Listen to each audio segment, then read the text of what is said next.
গরম এখনও পুরোপুরি না পড়লেও রমজানের আগে থেকেই তেতে আছে বাজার।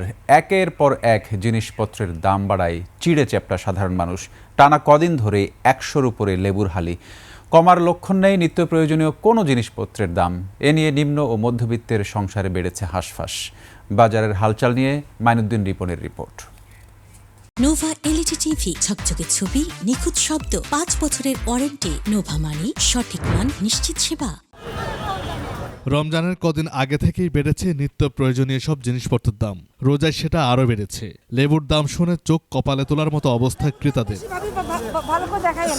লেবুর পাশাপাশি বেড়েছে কলা ও খেজুরের দাম। ইফতারের অপরিহার্য এসব পণ্যের দাম বাড়ায় বিপাকে রোজাদাররা। দুদিন আগেও যে লেবুর হালি ছিল ৬০ টাকা, ওইটাও তো বেশি, কিন্তু এটা আরও বেড়ে গেছে দাম। খেজুরের দামও বাড়তি, প্রত্যেক কেজিতে ৫০ টাকা ১০০ টাকা বাড়াই দিছে। গভর্নমেন্ট মনিটরিং করে না, ওদের লোক সংকটও আছে বা অনিষ্টির অভাব আছে। এটা ছিল আপনার ৪০০ টাকা, এখন এটা হচ্ছে ৫০০-৬০০ টাকা করে আসছে। ওইগুলো আমরা কিনেছি ৫০০ টাকা করে, ৬০০ টাকা এখন ৭৫০-৮০০, তাহলে কি বেশি না? আস্তে আস্তে আরও বেশি, যেরকম মাছ, ডিম, তারপরে মাংসর গায়ে তো হাতি দেওয়া যায় না। ১০০ টাকা রিক্সা ভাড়া দিয়ে বা এখানে এসে দেখলাম এখানে ওই সেম, মানে ২০ টাকা তফাৎ।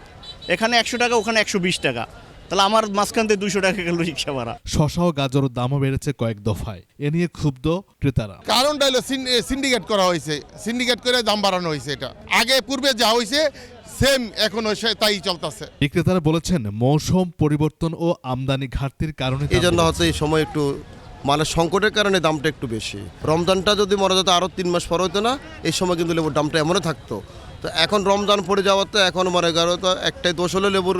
অন্য ব্যবসার অন্য মালের সম্পর্কে আমার আইডিয়া না থাকলেও এই লেবুটার বেলায় বুঝতেছি যদি মনে যেত আপনার এই এখন আনসিজন এমন সময় রমজানও পড়ছে, যার কারণে মনে যেত আপনার লেবুর দামটা একটু মনে যেত বাড়তে। ঠিক আছে, মাল এবার আমদানি কম হয়েছে বাজারে, এই কারণে মানে পাইকাররা মালের দাম বাড়াই যাচ্ছে, এই কারণে মালের দাম বৃদ্ধি। আবার যদি মাল আসে তাহলে আবার মালের দাম কমবে। ক্রেতাদের অভিযোগ প্রতি রমজানেই একই চিত্র। বাজার তদারকির অভাবে লাগামহীনভাবে বাড়ছে জিনিসপত্রের দাম। এই অবস্থায় বাজার নিয়ন্ত্রণে সরকারের হস্তক্ষেপের দাবি জানিয়েছেন ভোক্তারা। S M Mainuddin Ripon, ২১ television, Dhaka.